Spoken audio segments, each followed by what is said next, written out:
Hello again, guys. Today we're going to be replacing this CCV valve on top of the valve cover here, and there's a grommet under there as well. Looks like I'm seeping a little oil out of there, so we go ahead and replace this. It's fairly simple and the parts are pretty cheap.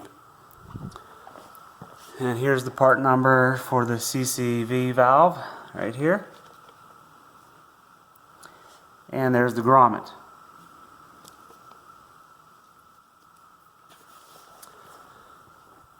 So we'll go ahead and remove this clamp here. Looks like there's a flathead screw there. Go ahead and remove that and get started. Okay, this hose clamp is loose. Now if we grab this and slowly pull up, might need to wiggle it back and forth a little bit. There we go.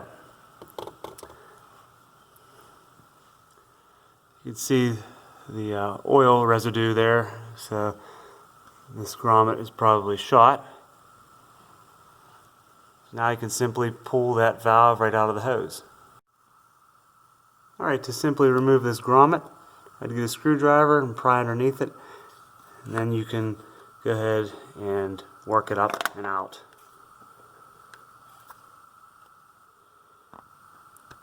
There we go.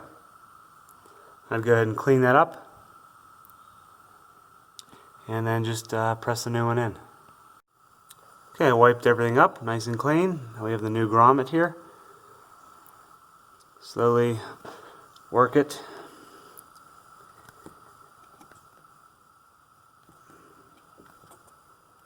It's going to be a nice tight fit. Okay, that looks pretty good. Nice.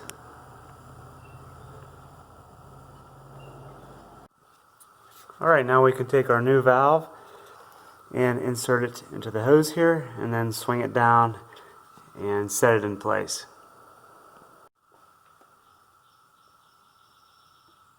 This will be a tight fit now, so to push on it gently.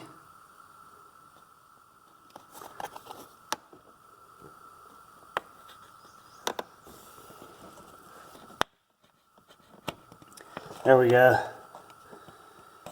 You can feel it whenever it snaps in. It'll look like that. That grommet will be flush at the bottom of that valve. And lastly, tighten the clamp up here. And that is it. So thanks for watching, guys, and please subscribe.